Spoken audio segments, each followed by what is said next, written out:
Welcome to the Josh Wade Show. My name's Josh Wade. Thanks for watching the show. I want to give a massive shout out to The Siege for helping us with the theme music. We love them. They've been supporting us all the way. Go and support the boys. They're fucking legends. Their music is great. We've got the Patreon group. Massive shout out to everyone that's helping us out on Patreon. You're helping us grow each and every week, and I appreciate the shit out of you. We just did a meetup in Sydney not long ago. We're doing one in Melbourne soon. It's great. I love all the guys there. We do a weekly live stream over in there. So if you want to get a part of it, be amongst it. It's sort of like Antifa in itself. It's my private little Antifa. Yeah, nice. We're not anarchists. We're just mostly all just conspiracy theorists. Come and check it out. No, we're not mostly conspiracy theorists. I don't want to say that. We're just logical thinkers. That's probably a better way of putting it. I'm going to be in Melbourne and Sydney at the comedy festivals there. Come see my show. We're also doing a live podcast in Brisbane really, really soon. If you live in Brisbane and you want to see my TED talk on crack, the one that they wouldn't allow, come and see it. Bring your questions along. We're going to, last time we had Jimmy Jackson and Justin Ryan fucking melt their brains. We're going to melt your brain this time. And that's about it. Is that all good, Connor? That's it. Yeah. That's it. That's good. All right. Plugged my soul away. Now it's time to fucking dig into yours, mate. Shayne Hunter.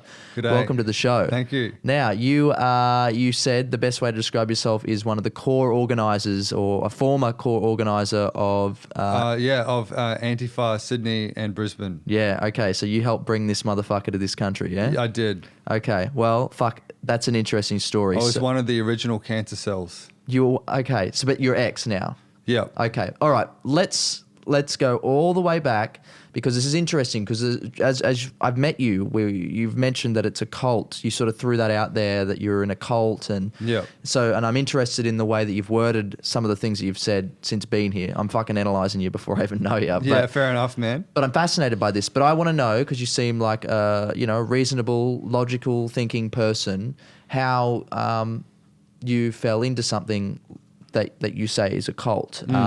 Let me go back. Where were you born? I was born in Adelaide, so South Australia, man. Yeah. Oh, well, that explains the whole thing. All right, well, thanks for watching. No.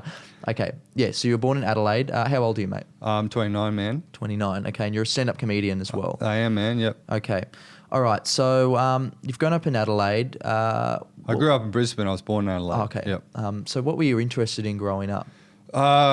Growing up, I was interested in video games, the normal stuff. I got into like chess really big as a teenager, but sort of about 15 or whatever, I sort of got more and more into the sort of conspiracy theory type stuff out there on the internet. And then I slowly, maybe about 18, I got into kind of right-wing libertarianism. Mm-hmm. So Ron Paul and that kind of stuff. Yep. That was sort of the main abstraction to explain the world for me at the time. Mm-hmm. And then, about 24, I sort of got into anarchism, which is like, so it sounded like sort of a left-wing version of the right-wing libertarianism I was into. Right.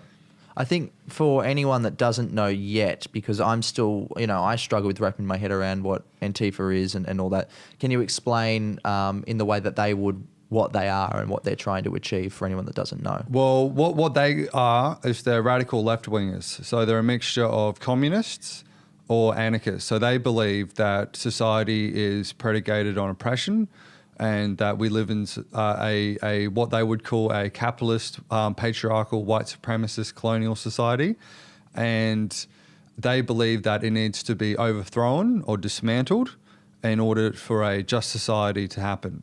So it's fighting fascism with fascism, kind of. Well, that's sort of what they believe, right? That's the ideology of the people who make up Antifa. Yeah. And Antifa is sort of like a platform where communists and anarchists will go together to protest against the radical right-wingers, or people they decide are radical right-wingers who they think are contributing to these cultural forces at play that are oppressive. So, it's very easy to throw at alt-right and radical right-wingers and stuff like that. But to me, at times, it sometimes just feels like a thing to throw out at someone that just disagrees with you. It's sort of like a throwaway. When did you get into this? How long ago was this? This was about 2013. So this is before Trump and all that sort of craziness, which really threw it into the... Yeah, before it was sort of in the limelight, so to speak. Yeah, so you were involved in possibly what was at the time much smaller. Yep. Not mainstream at all. You're a part of a very, I suppose, I wouldn't say underground, but somewhat underground political movement that obviously didn't have the legs that it does now. Yeah.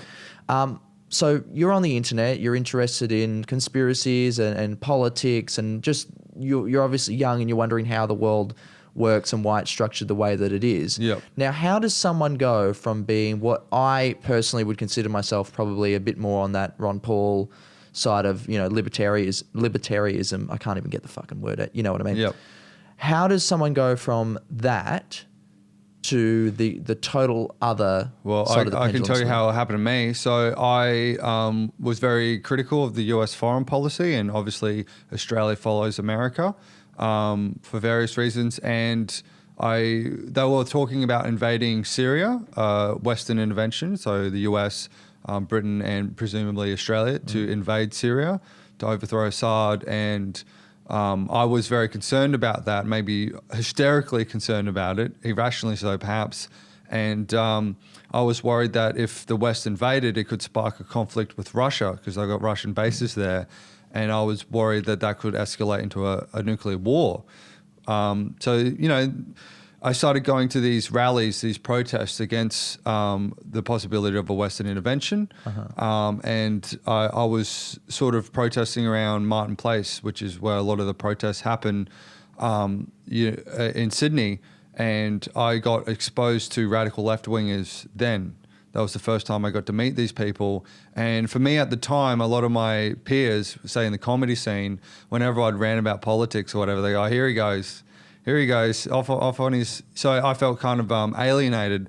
So when I found sort of people around my age that were interested in talking about these things, it kind of resonated, and it gave me a sense of belonging.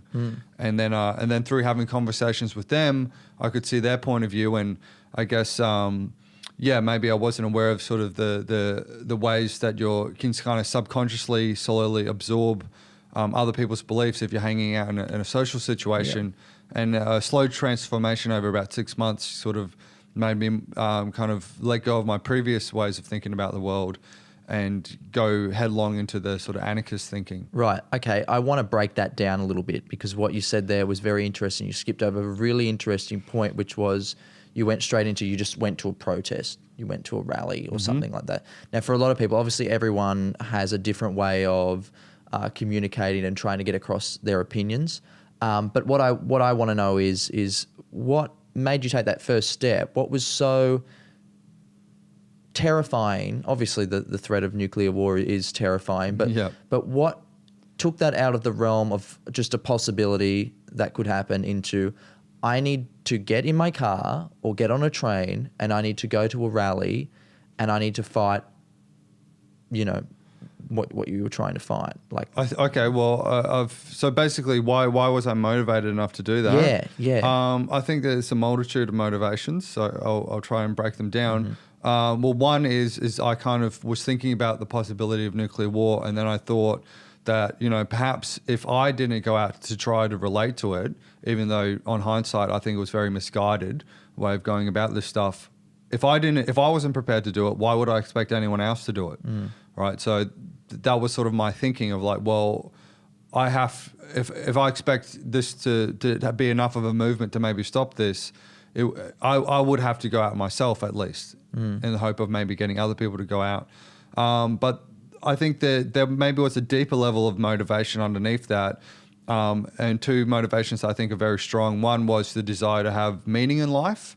What could be more meaningful than stopping a nuclear war? I mean, maybe there's a narcissistic element in that, that I'm so self-important that I could make the difference. But I'm the same.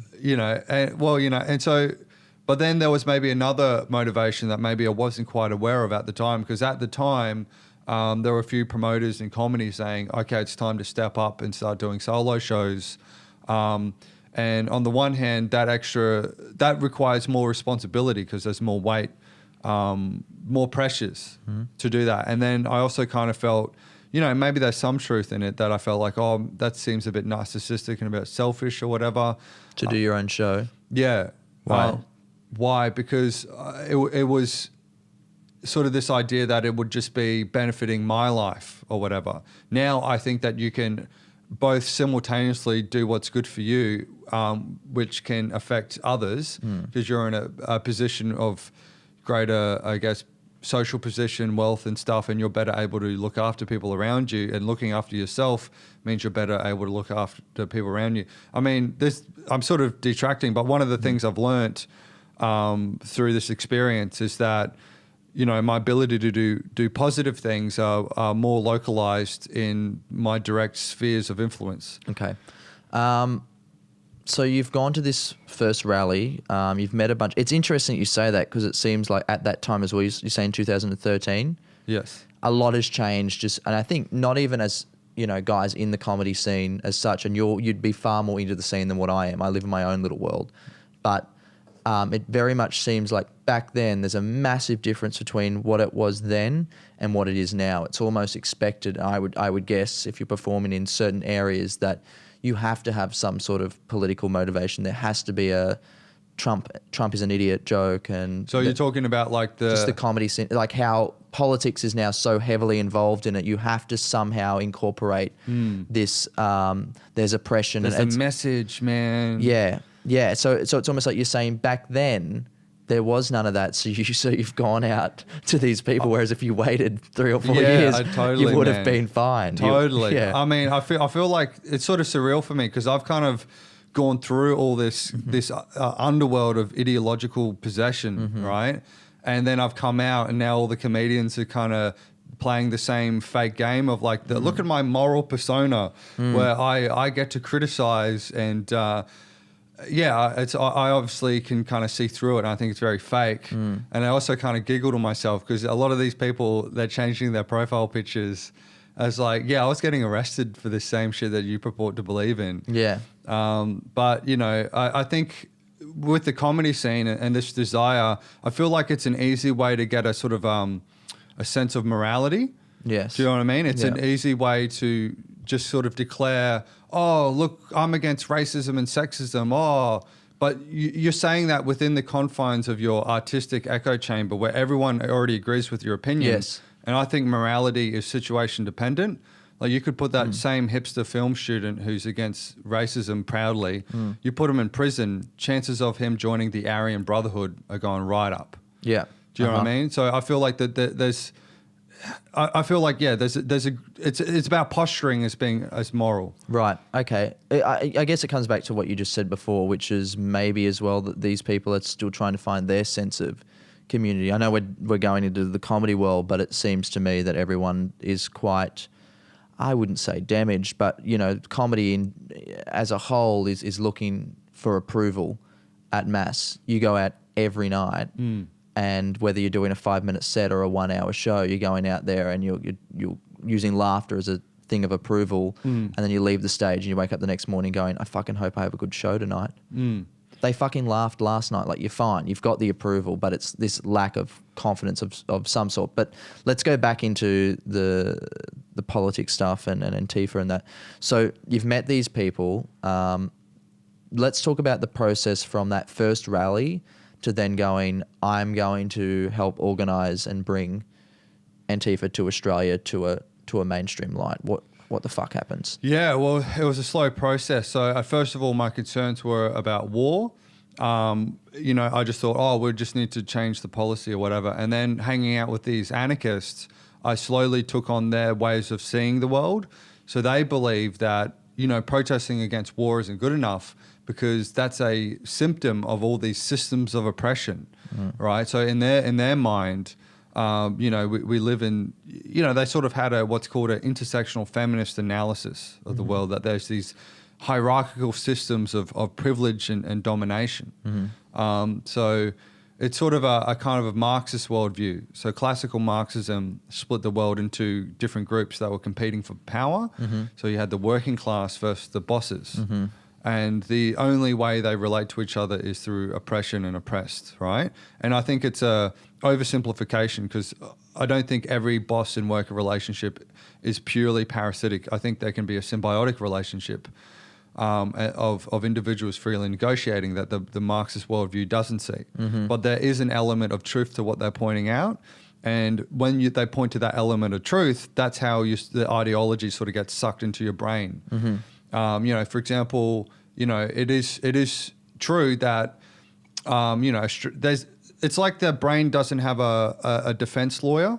So like you've got the judge in your brain, and then you've got the persecutor, and then the persecutor is like all the evidence of, oh, look how Australia's racist. Look at the stolen generation. Look at the way that refugees are disproportionate. But then there's no defense lawyer who comes into your brain and goes, well, actually, for every time there's a viral video of a racist guy yelling at some brown person on a bus, how many thousands, no one's sharing the viral video of the dude not being racist on the bus. So there's a massive confirmation bias. I mean, there's actually a case to say that Australia is one of the least racist places in the world, in the history of the world, because it's the most ethnically diverse population in the world, and we're not all stabbing each other in the street. So they lose nuance, and they take a little bit of truth and then they extrapolate it to become an extreme.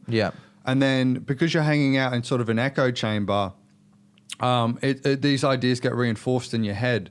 So the way our brain sort of works is like, have you ever tried to quit smoking or drinking or whatever? And then you witness the internal process for the temptation to do that behavior. So it'll be like, oh, I should have a drink. It's Jono's birthday, but I drank too much last night. And there's sort of this balance between in your head, right? But having your peers who are going, oh, come on. It's like they're giving strength to that other voice in your head. Right. So being in this ideological group associating with their views, it's sort of like that little voice of dissent is curled up in the corner, while like you've got like 8 other voices in your head that are against that one, and slowly over time that voice gets weaker and weaker until you have absolute certainty in your convictions. So it is that echo chamber. It's Facebook's like that now. I mean, we only but Facebook's got the artificial intelligence to talk to us in the way that we want to be talked to, which at the same time, I've heard arguments against that. Like people going, oh, Facebook's terrible. Like they're giving you fake news. They're giving you all this. They're playing to your own weaknesses. But at the same time, Facebook as a business and as a company, their whole job is they don't give a fuck about that, really. I don't necessarily think. Of course, they have agendas at play. And if they get paid enough money, I'm sure they're happy to push some shit down people's throats. But their whole job for Facebook to remain a business and for them to make money is just to keep you on the fucking site and keep you happy. And if that means playing to your echo chamber, then so be it. And I guess in a real world sense, that's what you're saying these political groups is just keep playing to these extreme points of view that you want to agree to and are agreeable to, and it just keeps playing through. So when you talk about you're into conspiracies and geopolitical issues and stuff like that, how old were you, and what was the first thing that made this all the domino fall? So how I started to get into activism? Yeah. What was the thing that just made you go, that's like I needed fucked? When I started going to the rallies? Oh, it was the Western intervention in Syria, because for my generation, I think there were two kind of events that shaped our worldview. So which were? The GFC, when the bankers got a bailout. Now that I think the issue is a lot more nuanced than I used to think, but it was very easy for me to go, oh, look, you see, the game's rigged. The game's unfair. Why would I want to play this game? Why would I want to just have a normal life when the game's wrong? So that was sort of a thing that affected my thinking. And then the other issue was the failure of the Second Iraq War. So, I was thinking about how, many hundreds of thousands of civilians died, and the entire society got plunged into poverty. And and it was sort of trumped up on what was now believed to be a lie, weapons of mass destruction. And it was a lie. And so that sort of, for me, made me feel that the powers to be were completely illegitimate. And I took them as evidence to dismiss the entire, I guess, merits of the Western civilization. And that I thought that the policies and the decision making were only based on the interests of the elite. And there's some merit in that thinking, but I don't think it's the whole story. And so in that sense, when I was worried about the Western intervention in Syria, I thought that there was quite a possibility that, yeah, it could lead to a nuclear war. Do you still believe that there's a possibility of a nuclear war? Absolutely. I think it could escalate as fifth generation hypersonic missiles get implemented or whatever. But I feel like the big lesson I've learned, I mean, I really haven't even talked about the cultish dynamics of the thing. We will get into that. But the big lesson for me is it's like the serenity prayer of the AA people. It's like, give me the strength to change what I can and the wisdom to not stress about what I can't. I'm paraphrasing, but you know, I feel like the energy should go into my locus of control. Yep. Do you know what I mean? Like there's heaps of moral acts that I could do to make the world a better place. You know, I'm not looking after myself completely.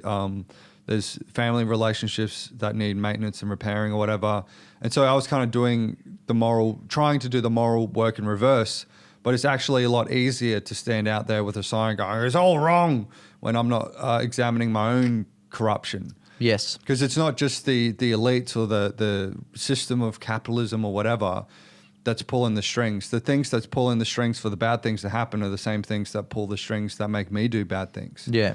Yeah, it is interesting, this culture that you're talking about, and I feel like we will get into that cultish behavior, but it seems like this cultish behavior and this, I don't want to say sheep mentality, because there's a sheep mentality in absolutely fucking everything. I'm probably one of them for fucking anything. I'll fucking get around a pair of expensive fucking shoes because I'm a fuckwit. I'll buy into all that sort of shit, but I know that I'm buying into it.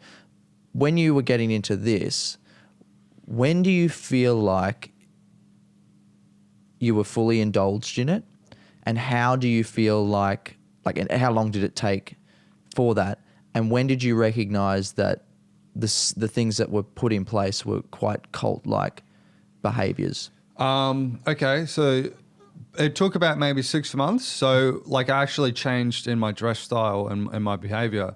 So before then, you know, I was sort of a normal 23-year-old looking dude, and I slowly kind of became wearing all black. You've lost identity by this point.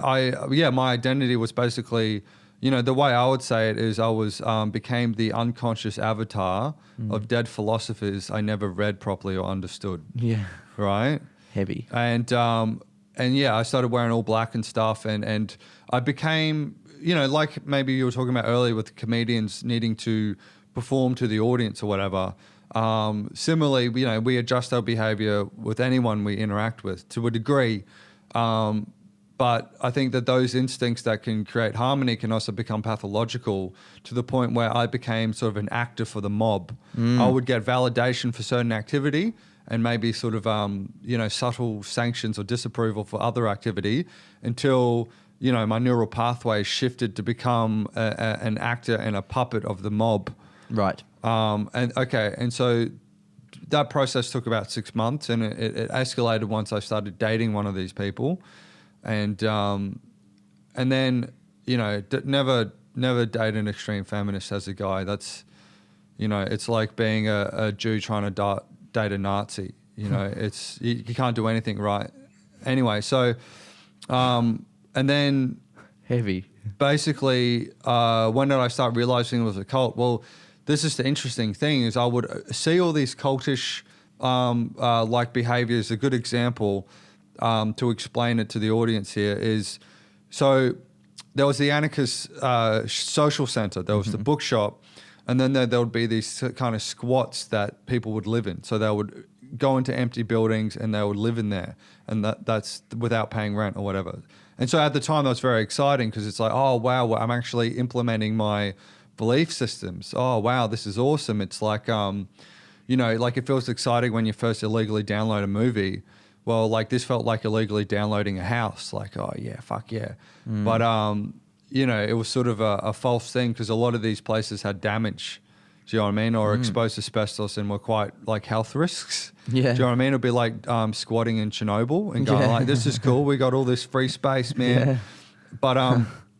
But it felt exhilarating at the time, because it was this, I was maybe young and naive, and it was like this new world or new mode of being, right? And Anyway, so an example of the kind of crazy culture that would happen is maybe you and your audience is aware of how like people get denounced online for being a racist or a sexist if they disagree with any of the people on the hard left. Yes. Right. And then sometimes you might notice that some of these accusations are very extreme. So instead of race, they kind of redefine these mainstream values of being against racism. So instead of it being like against someone being, not being fired or not hired on the basis of their skin color and not their merits, instead of that being racism, it's now white people with dreadlocks are now racist. Yeah. Okay. Right. Yeah. And so an example of how this played out is there was a transgendered Aboriginal identifying blind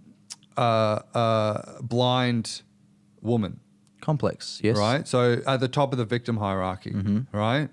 And they're at a party, at a social event. But are they actually at the top of the victim hierarchy though? No. Why not? So they're living in Australia. Okay. And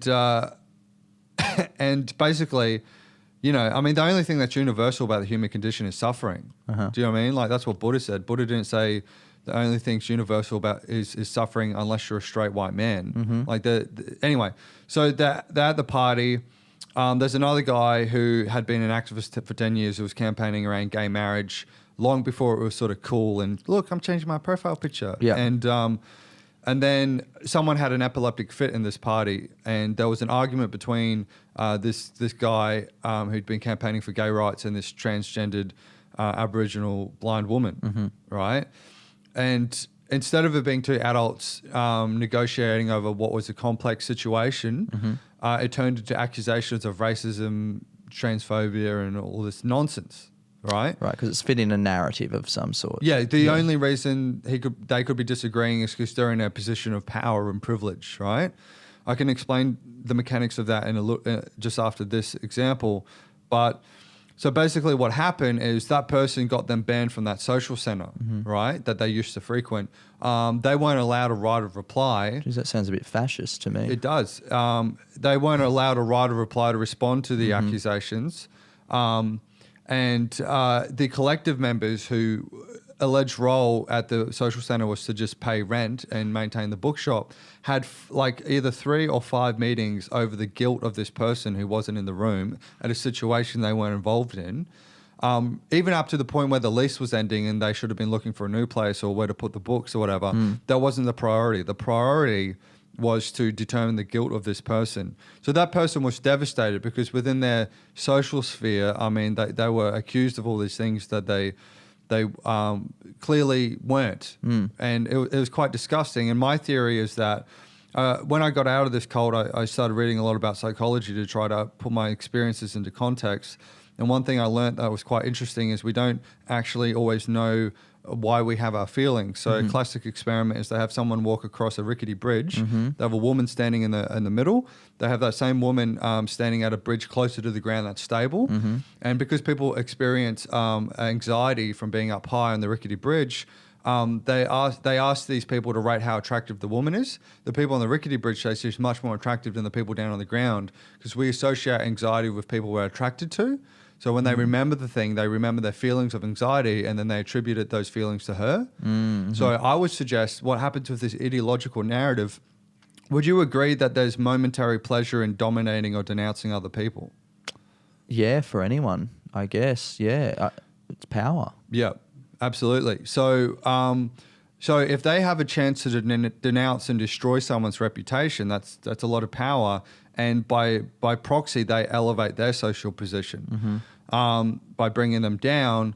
But if you have a strong ideological narrative and you've convinced yourself that the reason what you're doing is taking a strong stand against racism and sexism, that ideological narrative can go, oh, the reason I feel good is actually because that's what it feels to be a hero. Yeah. This must be the hero feeling. So there's a confusion between being on a power trip and being a hero. Yes, I would suggest that these people have really dark, malevolent motivations, but their ideological narratives that are so ingrained into them makes them see that their bullying kind of malevolent actions are actually virtuous. Yeah, the blueprint is exactly the same. The motive is just maybe a little bit different. Yeah. As in the blueprint for their actions are the same as... Well, I feel what happens is these people's characters, and this happened to me. I became a much worse person under this ideology, and I felt like I regressed mentally from being an adult more into a high school mentality. Yeah. And the reason I think this happens is so the main every moral system, tradition for right or wrong, like Buddhism, Christianity, or Dreamtime stories, one of the core parts of the cultural motifs is the capacity for the individual to be malevolent, right? So like the Dreamtime stories would be about telling the truth or whatever. And obviously these religions could become pathological in and of themselves, right? But what happened with Marxism, and I think that was a big replacement for religion, and I think feminism, well, modern feminism is a form of Marxism. Basically, it puts the moral burden outside of the individual into classes. So every time you're acting in the world, the central operating system of the ideology is about, if you want to make the world a better place, you have to fight other people. No, I think that's bullshit. Someone did that to me the other day and I got really fucking annoyed by it. Because I don't know. What do you mean, shamed? No, just questioned on something that I was like they'd taken something so far out of context. Yeah. To fit their own social narrative back to this class thing. But the way that I was looking at had nothing at all to do with any sort of class thing at all. But to them, it definitely did, because that's how the whole world thinks of it. And it's, I don't know, I can't explain it. Interpretation trumps intention with these people. Exactly. I can explain why that is, but I'll just finish that other point, because I think the other point is you triggered me. No worries, man. They actually provoke a lot of resentment, and I think they're actually growing the radical right through that resentment they're causing. So basically, so when your mode of being is to think about what other people are doing, your attention isn't reorientating your own character. There's no humility. You're not looking at like, what am I doing wrong? What are the parts of my life that's fucked? Do you know what I mean? So with these other belief systems like the Dreamtime stories or the Buddhism or whatever, the emphasis on the people who take that as their brain's operating system is to reorientate their own character. Right. So I feel like this ideology is kind of like drugs, in the sense that if you take a lot of drugs, you're feeling pleasure that's kind of unearned. And usually pain and pleasure is the way we will reorientate our character to better create a mode of being that is more successful in the future and ideally more mature. But with this ideology, that process is disrupted in the same way drugs are, but for a different reason. And the reason that my job isn't to look at how I'm a piece of shit, it's to point out that. And so I'm fighting racism or classism or whatever. So in terms of being this culture of interpretation trumps intention, through trying to understand my experiences, what happens is we don't look at reality and then form our beliefs. Our beliefs inform our sense of reality. So, for example, this is why more Christians will report seeing Jesus's face in burnt toast than you hear about atheists seeing Charles Darwin's face in burnt toast, because the Christians have the expectation. Yeah. So what they do is they Jesus toast their reality onto you. Yeah. So they have one causal explanation for everything. Everything's predicated on oppression. And then with intersectional feminism, which is neo-Marxism, the classical workers versus bosses are split into a racialized and gender version. So that's why it's like whites versus blacks and men versus women or whatever. There's not individuals freely associating. It's group identities and power struggles, which is fucking pathological. Yeah. And so they go, oh, the only reason Josh is, whatever the fuck he did, the only reason he's doing that is a reflection of his power position because of his group identity. That's literally what it was. And it's just like, I just don't see the world that way whatsoever. So like, that's not what my operating system is, but they're viewing me through their own operating system. Well, it's a form of, they're bigots, because you're not Josh, who has an individual history or that's infinitely complex, because the differences between individuals in these groups is greater than the differences between groups. Do you know what I mean? Like, you could easily get along with a black woman more than me, or for example, because you might have more in common with her. Do you know what I mean? Because you'll have more similarities. I just never seen the world in a sectioned, classed way at all. Yeah. Ever.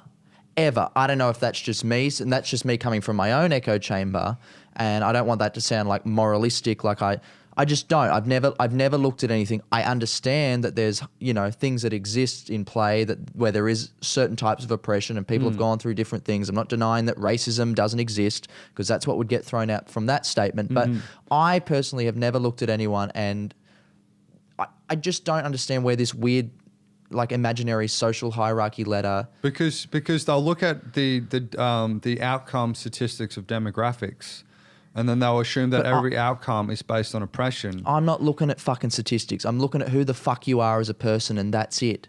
I don't give a fuck about anything else. Who you are as a person when I meet you, that's it. Yeah, but it doesn't work like that. But no, because they're bigoted. This narrative has possessed them where group identity trumps the individual. It's a kind of pathological political tribalism. And I don't think they have any right to say that they're actually against racism. I think the biggest way to undermine these people is to point out the ways in which they're racist, because their claims to legitimacy is to say, we're fighting racism, we're fighting sexism, we're against poverty. If you undermine that claim of legitimacy, you undermine their moral high horse. And I feel that the ideology is less likely to spread. It's interesting because I have no idea really about Antifa. I understand the basics of it, but other than that, it's not something I've ever really looked into. By this point, once I realized what this was, I was starting to tap out of it all, because I went down I wouldn't say a similar path to you, but I was divulging, and I could notice myself pushing my own, you know, beliefs on people that may have been somewhat radical to some extent about, you know, there's families that control the world and all this sort of stuff, and you need to believe it. If you don't believe it, you're a fucking idiot. Now it's like, I just don't. I think there's merit in it, but I'm not pushing it down anyone's throat. That's just the way that maybe the world is, but maybe the world isn't that way either. Like, I used to look at things like all politicians were corrupt and they're all a part of the same system, like you said before. But it's not. It's good cop, bad cop. And it's the same in fucking everything. That's just life. Everything's a yin-yang symbol, and these people only see part of it. Yes, it's black They'll and go, white. see the black dot? Yeah. Yeah, but what about the other part? No, the black dot, mate. Yeah, it's a chessboard. It's all just a chessboard. Then that's when we divulge into occultism and all that sort of shit. But fuck that. We won't get into that right now. It's interesting. Some of the points that you brought up before are very similar. I have looked a lot into Scientology, and I've also looked a lot into things like the Westboro Baptist Church, and just these little.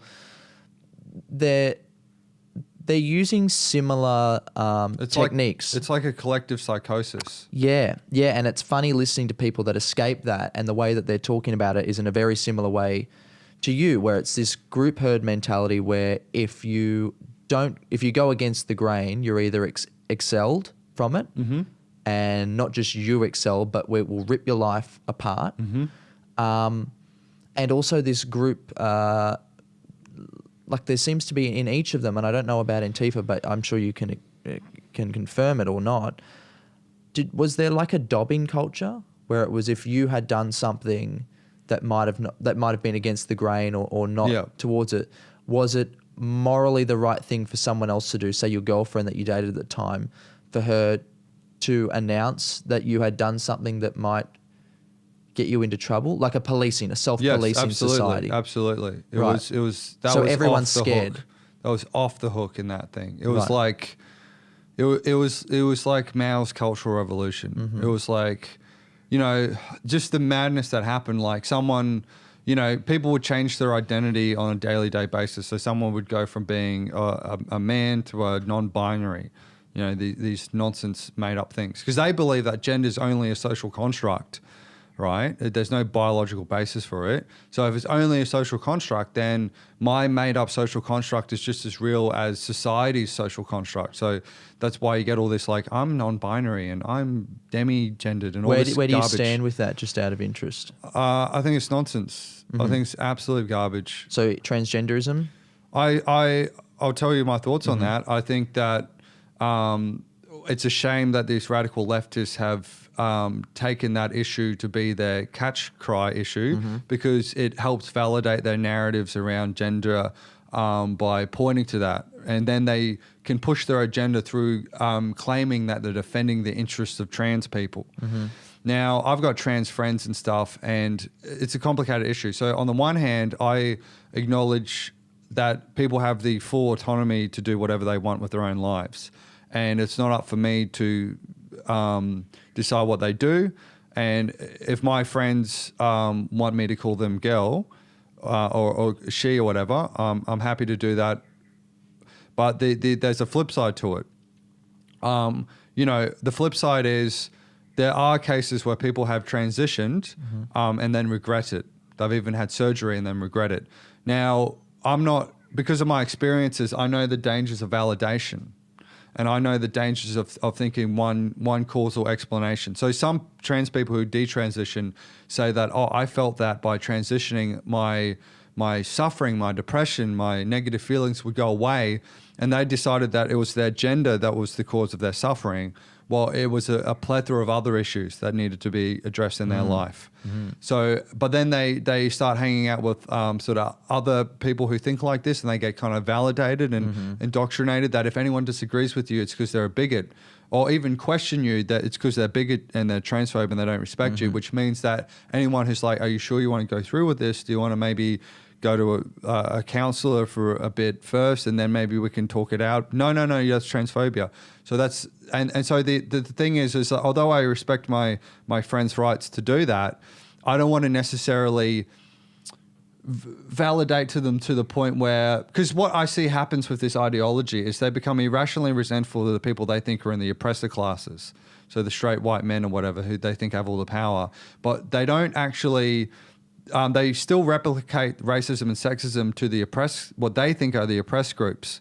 So what I mean is they become sycophantic. Yes, yeah. So there's a thing I call Michael Jackson syndrome. So Michael Jackson was surrounded by sycophants who he paid for. Yes. So when he goes, do you think I should have a fucking kids playground in my backyard and have 8-year-olds over? Do you think anyone will say that's weird? Oh, go ahead, Michael. Great idea, mate. No, that's not fucking crazy. Right, so I think that there's a danger in being sycophantic, and the reason people they become sycophantic towards these people in a way that might disrupt their individual journey. Right, so it's not coming from necessarily a place of, people trying to lead people down the wrong path, but it's just yes men. It's like misguided. It's misguided. It's misguided empathy, and it's a desire to feel moral. It comes from the right place, but it's not necessarily. So when it comes to the radical left, right? So in Cole Young's ideas, there's kind of there's archetypes of male and female. So basically, the idea that with the masculine sort of archetype, you've got the wise king, and then you've got the tyrannical father. So the wise king is when structure makes sense. No kids, don't run outside or whatever. The tyrannical father is when it's like, too strict, too much discipline to the point it crushes the kid, right? Now, women have their own version of it. You got the loving mother who's like, okay, sweetie, yep, blah, blah, blah. You can have some ice cream or whatever. But then you get the pathological mother, so the Oedipal mother, where it's too nice. So the Oedipal mother is like, sweetheart, I love you so much. You don't need to eat your vegetables ever. You can do whatever you want, sweetie. Oh, are you okay? You need a hug? You need protection? So you get overprotection, over-nurturing to the point where that in itself can produce a damaging result. And I think people in society can better understand the shadow side of masculinity going crazy, but they don't understand the Oedipal mother complex of when you're too nice and you're too empathetic, and that can become pathological. Like it's what Aristotle said. He said any virtue taken to an extreme becomes a vice. So if you're, I don't want to step in the way of someone's autonomous decision to become trans to the point where I'm like, yeah, you look so beautiful or whatever. When it's like they've just transitioned. It's a dude with lipstick right now. They don't look beautiful. Right, but you want them to feel good. Would they say that that's you? Like, I'll just argue back to that because I know there's going to be people that will fucking get triggered as shit from what you just said. But would they argue back that that's society's idea of beautiful, and you're just saying that she's not beautiful because that's not what your standard of beauty is? I would say. How would you argue back to that? I would say that we're biological animals, and that we're attracted to symmetry and certain features that. Subconsciously attracted to that for reasons that make us have healthy offspring. And then on top of that biological reality, there is a changing current of social norms, where the beauty standards change, but I feel underneath that there's a fundamental hard rock place that doesn't change, right? So fashion and things like that are arbitrary, but there's an underneath thing that like a woman covered in warts and have half her face is melted off and has burns is not going to be as beautiful as like a woman with great skin and a symmetrical face and feminine features. Right. Okay. So you're saying at a base level, not makeup and a nice dress and that. You're saying at a base level, there's a difference between. I guess what you're saying. The thing is, this is what I'm just thinking happens. about a woman with warts everywhere and a melted face. So. Yeah. Well, it's a very visual. What happens, right, is the left is interested in. The radical left. Okay, so one way of thinking about it, this comes from a psychologist called Jonathan Haidt, and then these ideas have been further popularized by Jordan Peterson. Right? Okay, yeah. So basically what tends to happen on the radical right is they're too interested in borders. That's why they're like, fucking build the wall, mate. You know, they want borders, they want structure, they want things orderly. Yeah. But then when at the opposite end of the spectrum, they want, no, let's be inclusive, let's get rid of borders, right? Yeah. But the problem is every value structure is inherently discriminative. Not everyone can be beautiful. Right? Think about comedy, right? So every value structure is kind of shaped like a pyramid. That's why I'm doing this, right? Yeah. At the bottom, you've got like your open micers or your new people. Yeah. That's where you got the greatest number of comedians at the base of the pyramid. Then up here in the middle section, you got intermediate comedians or whatever. So I'm hanging around here somewhere, right? And then all the way up the top, you got your very small number. There's less up the top. So there you got maybe Bill Burr or whoever you like, right? So up the top, the super famous, super competent, successful ones, right? The same will happen with any value structure when it comes to looks and beauty, which means it's inherently exclusive up the top. And this is an unfortunate fact of reality. Yeah. And so because they want a pathological form of inclusion, they almost want to destroy the pyramid and they want to rip down the very idea of competence, and they're resentful at the very idea of merit. So you can't be successful, Joss Wade, because you're hardworking and you're intelligent or whatever, and you discipline yourself to do what you want to do. You're only successful because of the oppressive dynamics of society and your white male privilege, which makes me feel better about being at this bottom of this fucking pyramid. Right. There's more people at the bottom of the fucking pyramid as well. I can become a super victim. So at the bottom of the pyramid, you got the really oppressed people down here, where I'm the transgendered Aboriginal black blind person or whatever, who I can sit there going, woe is me. And then I have a bunch of people with an Oedipal complex looking to validate me for being nothing, which damages me psychologically because I'm getting rewarded for bad behavior, which is like a home. Because I think of truth as like when you tell lies and stuff, like it's like borrowing. Like truth is like the bank of reality, and they're borrowing like lies from reality, which means eventually, it's going to be fun for a while. I could take out a credit card and fucking just party and do coke and be with hookers or whatever. But at the end of that, truth, the debt's going to come back and it's going to be fucking awful for me, right? And so I feel that there might be a danger that these people don't realize in validating people for being victims. Yes. And I don't think they fully appreciate that. And I'm not saying that some people's lives, just back to the transgender thing, I just want to be clear. I'm not saying that transgendered people's lives aren't more difficult in some way and that some people aren't a lot happier being the different gender, and go for it if that's going to make you happy. But I think it's dangerous when there's a bandwagon that's disrupting their individual journey.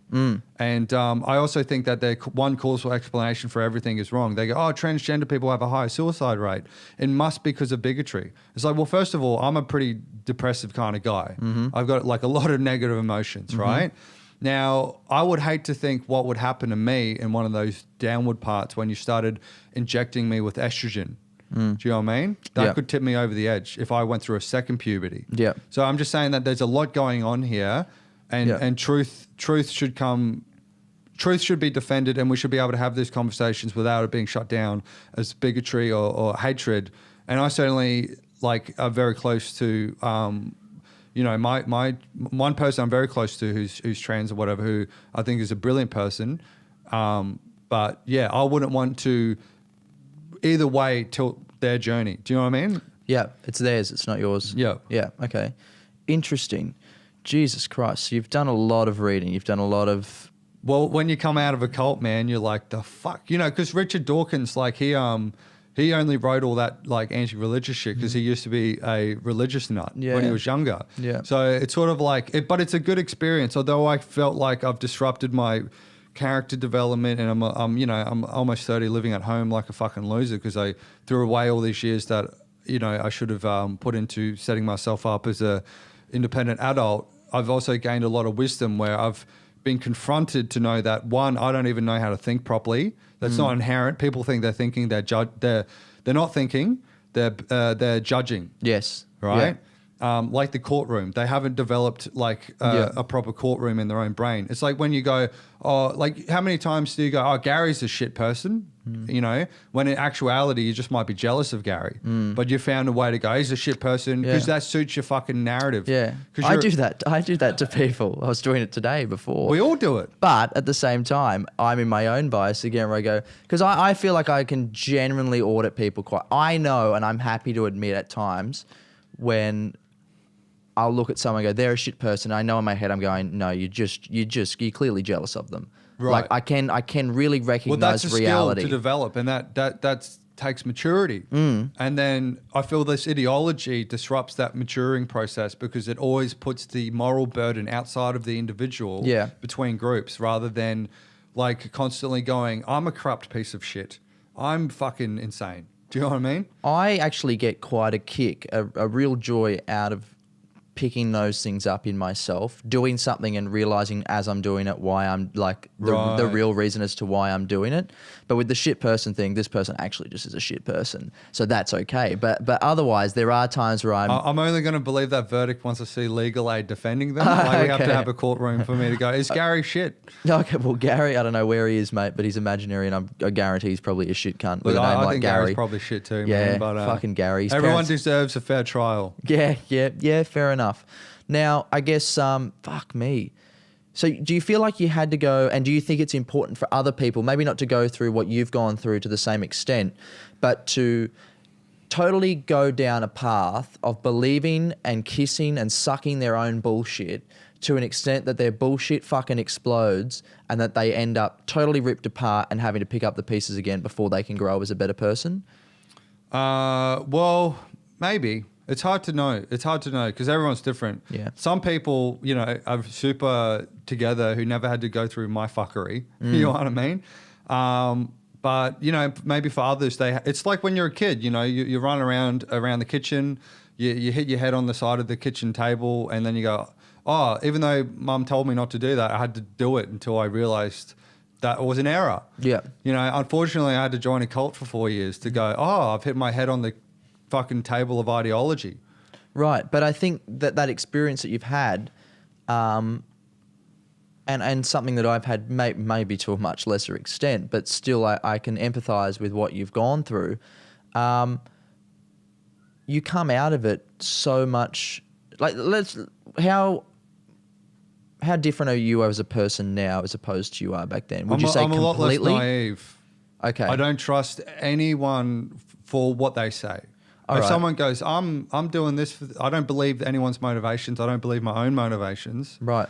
And the thing is, it's like, not only do I kind of remember these lessons, so I feel like in my own head I go in and out of remembering these stuff because I'll get carried away and lost with my own hatred and resentment and envy and madness and my desire to bring it all down.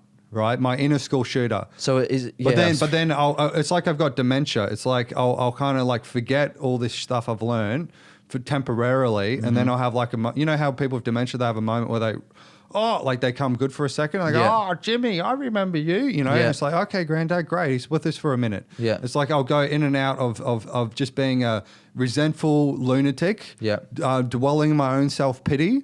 And then I'll have a moment where I'll wake up and I'll go, oh, I should write gratitude letters. And this is great. And then I'll go back into dementia again. So how often are you in dementia? How often I'll probably say about 95% of the time. Wow. So you feel like you're a piece of shit all the time? Mostly. Why is this? Because it's easier. Well, is it easier because that's just what you're wired as, or? Well, I think it's maybe I'm making a slow process. Like maybe if I work hard for 6 months, I'll get it down to 94%.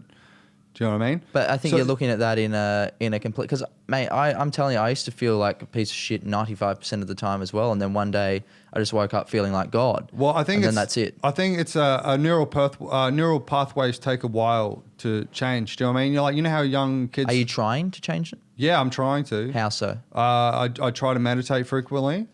I try to exercise. So meditation's good because it's basically trying to clear your head and not being ruled by your own impulses. Mm-hmm.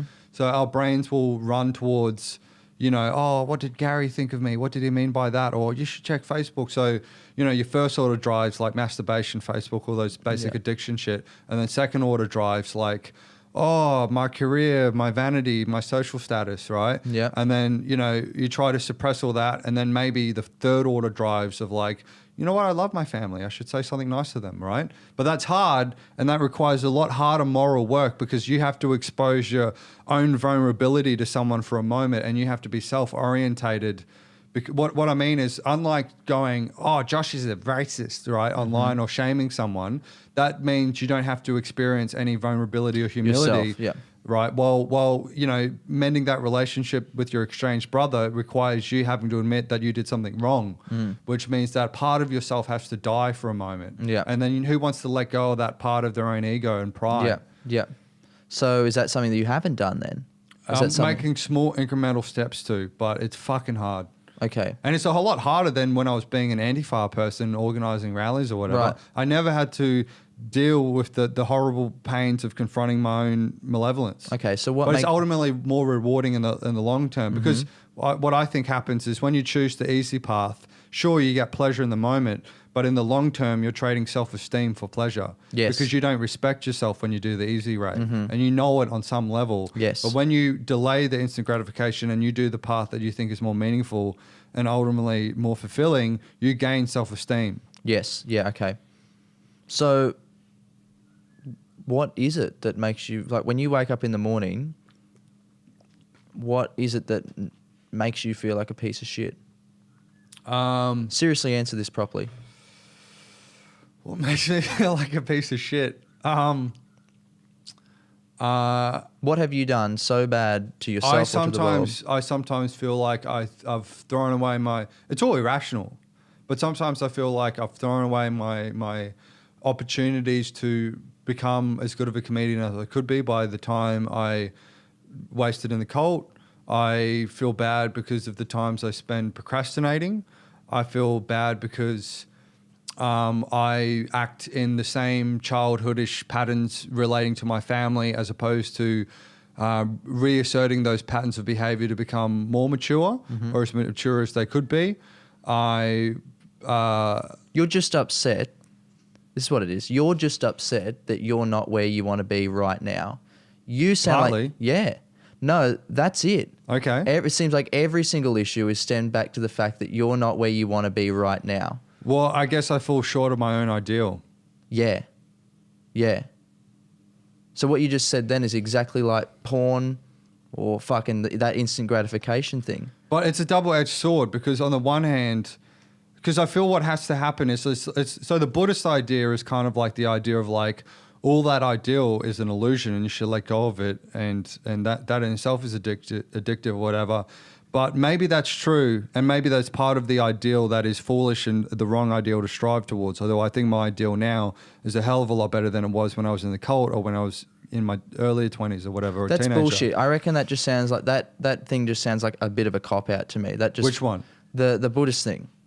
Like You disagree with the Buddhist point of view, they'll let it all go, or? Yeah, because like we're here once.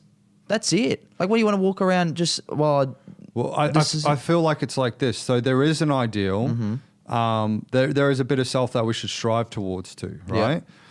But I think the problem is you can dwell in self-pitying of not meeting the ideal. Which is what you're doing right now. Which is what I'm doing Yep. some of the time.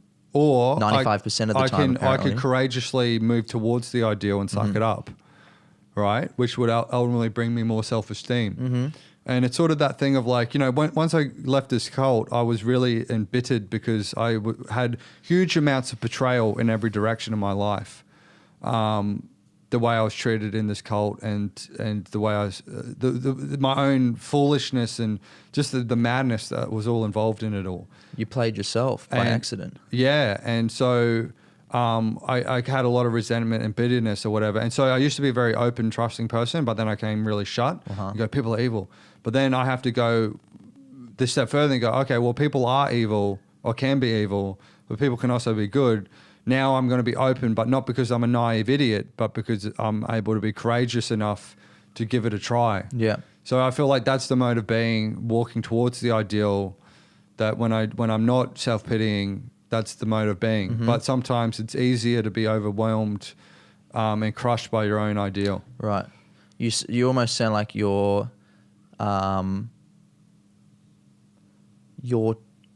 do you feel like sometimes that you're too smart for your own good? I feel like in terms of being smart, I mean, I'm so dumb in so many ways. You know what I mean? Everyone is. I can't I can't mop. Am I too smart in some ways? Well, I feel like the problem is it's like part of the reason I fell down this stuff is because of an arrogance of maybe just in some ways I am smart, right? And then I became, because what happens when you're smart is you become like that persecutor in your brain I was talking about becomes a really fucking good persecutor because they're smart. And that's almost more dangerous. Yeah. Because your brain can be used in more, you can create a better, stronger defense for a false reality with an intellect when it's an unbalanced intellect or whatever. So intellect without wisdom can justify about anything. But obviously because I was dyslexic growing up, I've got insecurities about being dumb, right? So on the one hand, I'm sort of like overcompensating in some ways with those insecurities. And then I was thinking about it like this, like, you know how like so I ended up doing something really dumb by trying to overcompensate by showing how smart I was by joining an ideological cult. Yeah. Do you know what I mean? So I did the dumbest thing by trying to prove how smart I was to everyone. And it's sort of like, how they catch those right-wing Republican dudes that are really anti-gay sucking dick. Yeah. Do you know what I mean? It's like, I'm not fucking dumb. Yeah. I'm not fucking dumb. And I sucked the dick of dumbness real hard because I was so trying to prove that I wasn't dumb that I did something completely dumb. You're a complex person, and I'm very fascinated by your story, but I'm probably more fascinated now by you, because it's almost like you've done an extremely stupid thing and fell for some extremely stupid lie, while at the same time, one, being smart enough to get out of it, and two, like you're a very intellectual person. So it almost feels like the battle is with you. It's your own. You're your own worst enemy. Yeah, I think that's true for all of us, though, and that's why I think that those traditions like Buddhism, Dreamtime stories, or Christianity, for all of its errors and fictions and garbage, a lot of the reoccurring theme is that inner battle, right? Of course. And when there's a good quote, which, this is all Carl Jung's idea, which has been popularized through Jordan Peterson, which if you're interested in these kind of things, you should watch him because he's fuckload smarter than me. And it's one of the sources that I use to understand my experiences. Another source is a great book called You Are Now Less Dumb, which is all about our cognitive biases. Yeah. Which I also recommend to you and your listeners. So Carl Jung's idea was that, so when ancient people kind of created, they kind of projected elements of our own personalities into the gods. Yes. So that Zeus is like an element of ourselves or whatever. Yeah. And it's like an archetypical state of being. So I think that modern movies are like that. But what happens is we only want to see one part of ourselves.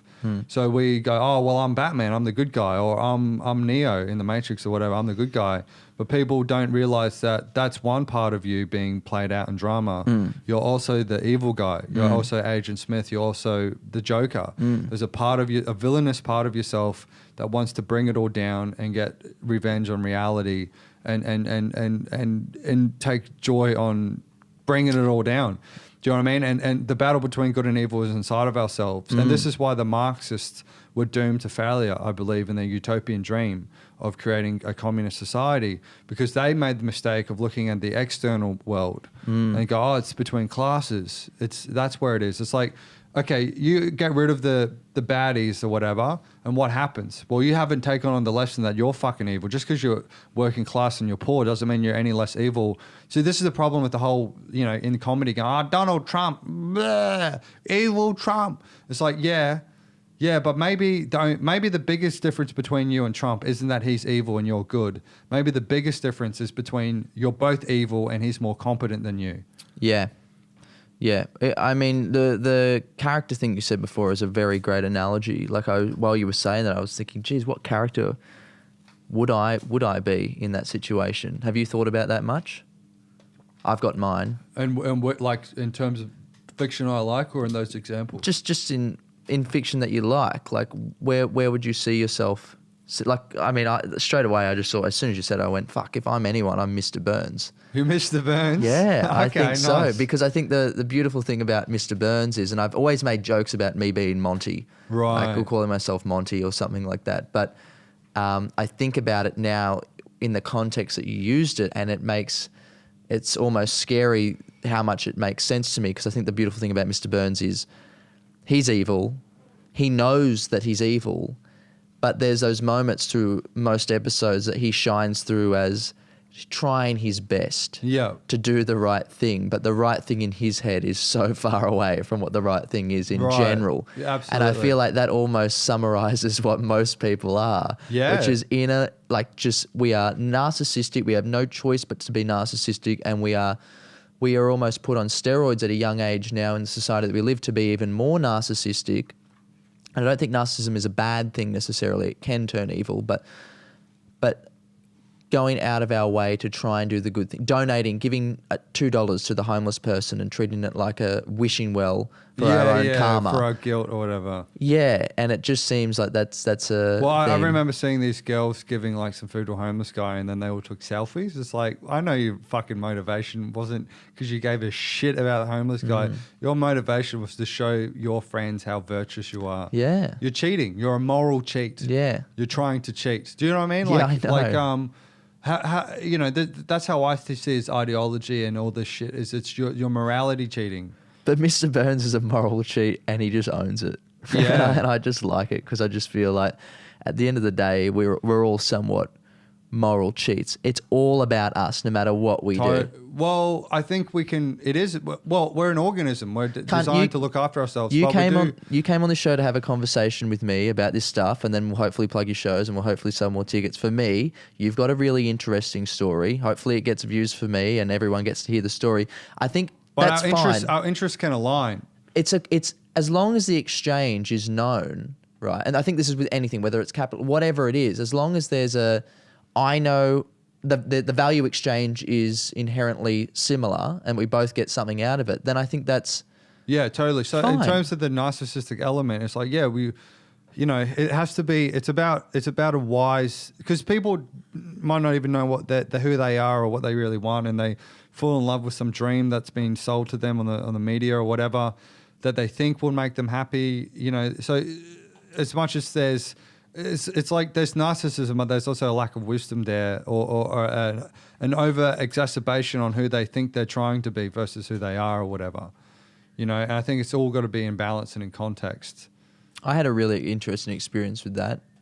Only even like 6 months ago, I realized that when I fell in love with the idea of being a comedian or being famous or whatever, and that would solve all my issues and my problems. And then I worked so hard and went out of my way, and I had a taste of it. And I was very lucky because I had a taste of it to a much larger extent than most people. Yep. And then I did it, and then I went, I'm still fucked. I'm still fucked. The dog still hates me. I'm still single. I've still got all these things that I've never worked out. Yeah. So it's like it's an unbalanced perspective. You think one thing is going to save you.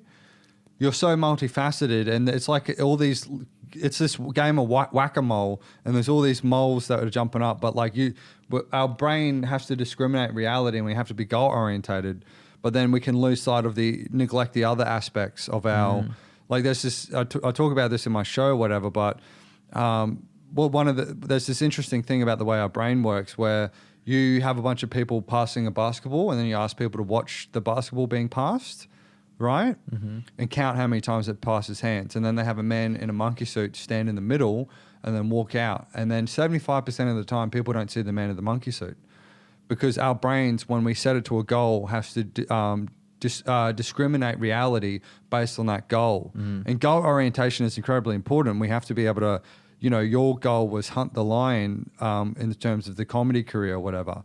And you had to discriminate other things to be able to focus enough energy to orientate yourself to that goal. But the problem is like, although you have to be goal orientated and it's probably a good thing, it can be a good thing for you to do that stuff. There might be the man in the monkey suit of these other issues you don't even see because you're so focused on the counting how many times the basketball moves hands. It's not that I couldn't see the man in the monkey suit. Right. It was in the corner of my eye. But you're just trying to like. Well, what was the man in the what? What did it mean? Right. You didn't understand the man in the monkey suit. Why is he there? I don't know. That's just doesn't matter. Who cares? Let's get back to work. Yeah.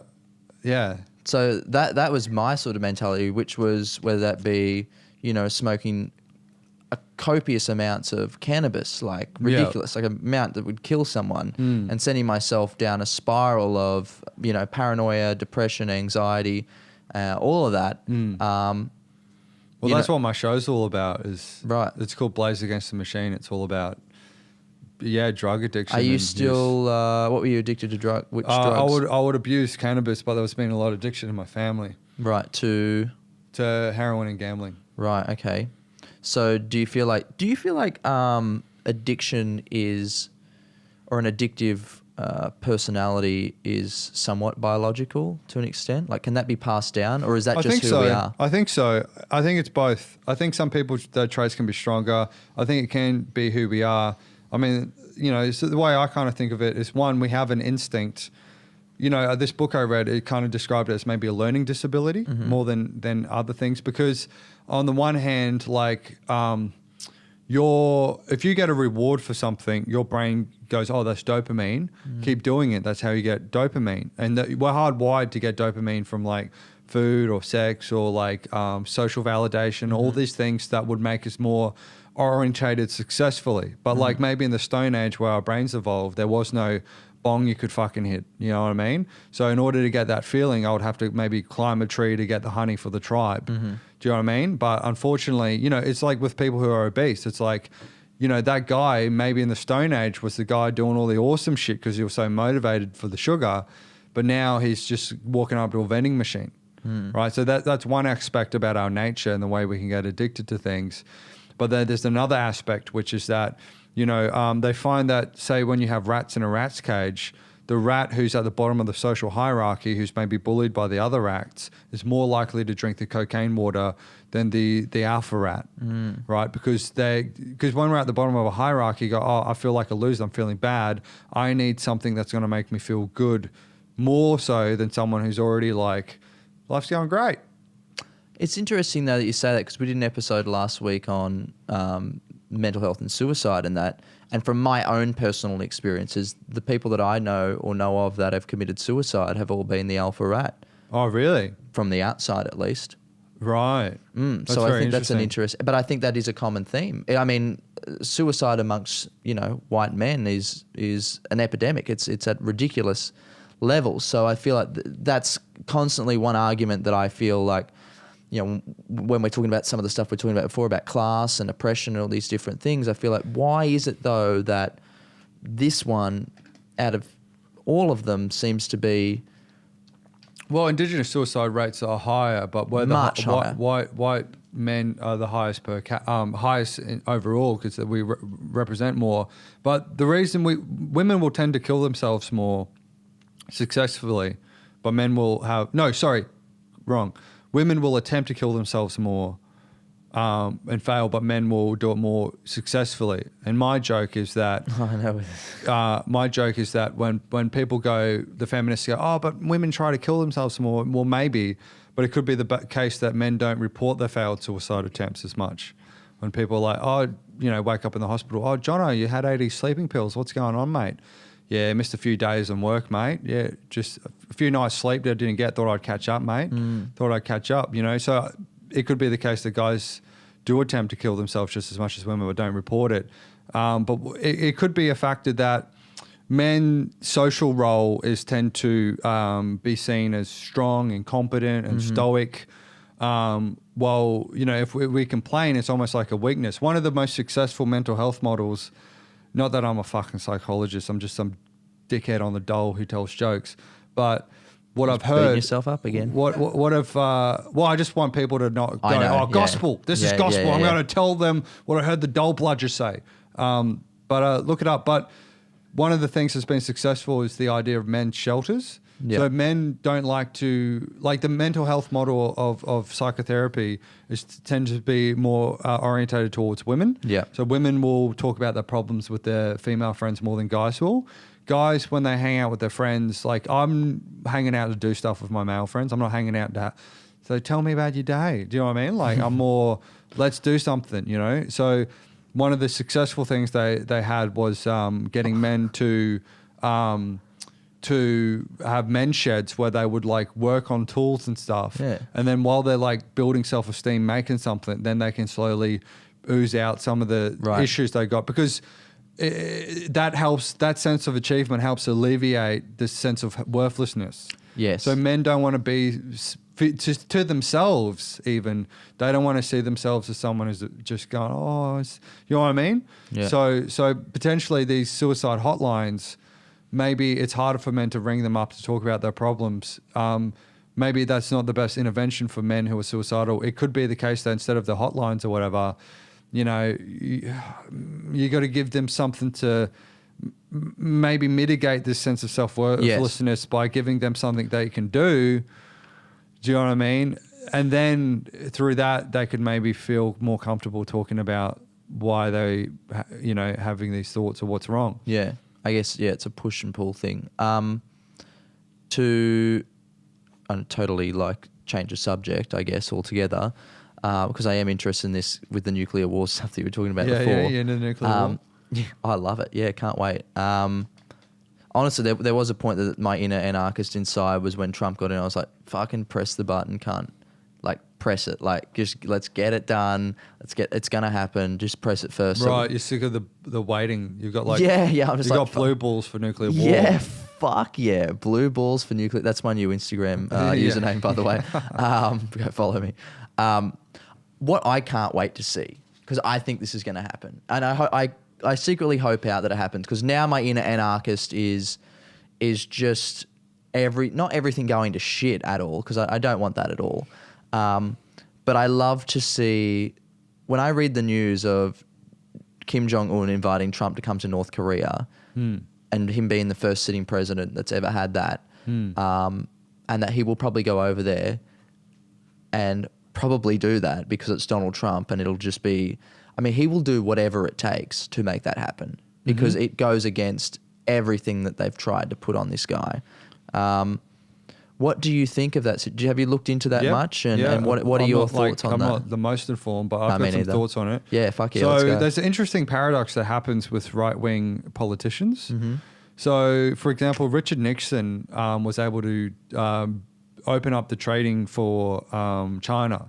So he actually went and met Mao. And this is, during the height of the Cold War. And Nixon, as you may or may not know, was a really staunch anti-communist. His whole thing was like, we got to win this Cold War, the fucking Reds. And so the reason he was able to go there is because no one could say he was appeasing them.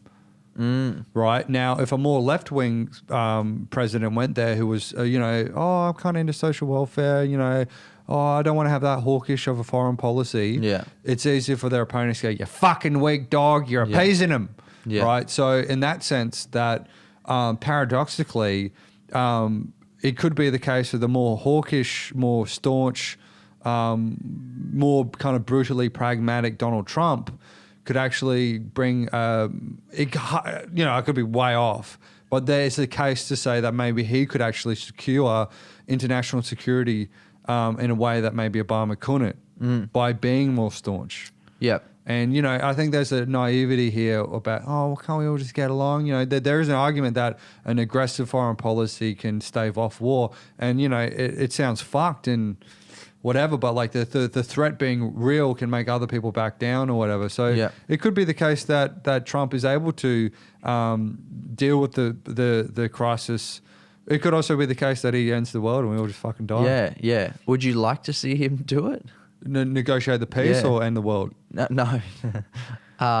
Negotiate the peace. Would I like to see him do it? Well, yeah. I mean, it would be better than millions of people dying. Yeah. You know, at least give us a chance to like colonize Mars and you know, build super digital AI or whatever, so we can get to maybe let that destroy us. The AI. Let the AI destroy us. That's what I'm always telling people. Yeah, yeah. Because at least it's not us doing it to ourselves.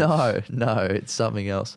Yeah, I don't know. I just get a thrill out of. I love the entertainment because the way I see politics now, I used to be so far into it that it was ridiculous. I think it's just another form of procrastination. Pardon?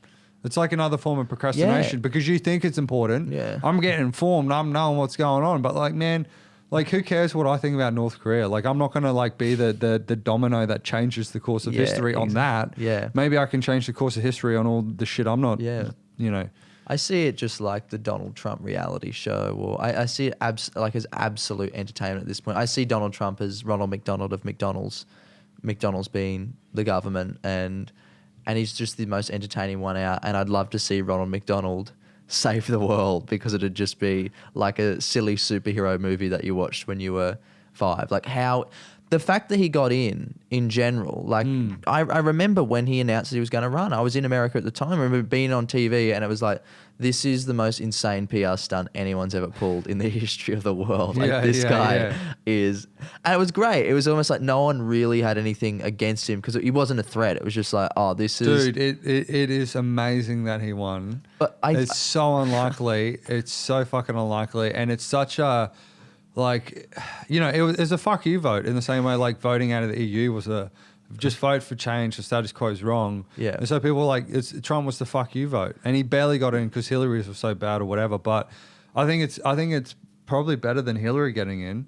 She would have been just the same goofy fucking crap. I don't know, man. I think she's I think she's evil. I think both of them are evil. Bill and Hillary. But Trump admits he's evil.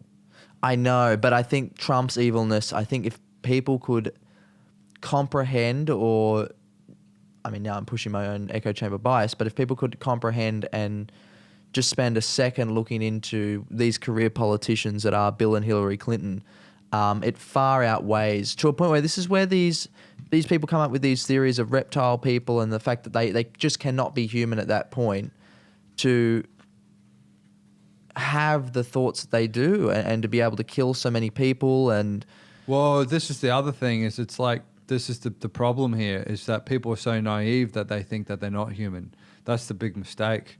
You know, because like, you know, the chances of us being, you know, complicit in the Nazi regime is so much more likely than not being. Yeah. You know, it's so, you know, if everyone in society is telling me putting Jews in the oven is helping people, you know, like the chances are would be like the brave person helping the Jews is so fucking unlikely. You know what I mean? And so I feel like people are naive about their own capacity for evil when they go, they're lizard people. They're lizards. They can't be human. It's like, Gary, you would be evil if you're given that chance, right? You can't even like not go through the Macca's driveway and try and fuck, you know, John's girlfriend. Yeah. Right? Do you know what I mean? But like you're just on a lower level because you're not competent. So is it similar to like these Harvey Weinsteins and that where it's just like this ridiculous? Well, you know, I think that the test of real morality is having the power and not being corrupted by it. Do you know what I mean? I feel like a lot of people will confuse not having power and then being like I'll give you a joke from my comedy or whatever, which is that we choose the most virtuous narrative of why we do things because we like to feel good about ourselves because we like to feel good in the same way that we can become drug addicted or indulge in pleasures, right? Yeah. So, for example, I found myself boasting to my friend that I've never paid for sex. I would never do that.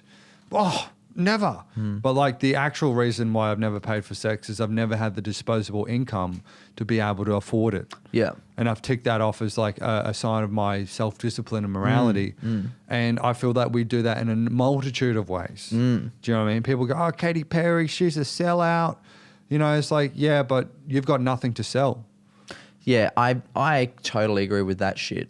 Like, I mean, I don't know if you're very much aware of the YouTube world or some of the people that are on there that are these megastars now. I'm friends with Neil.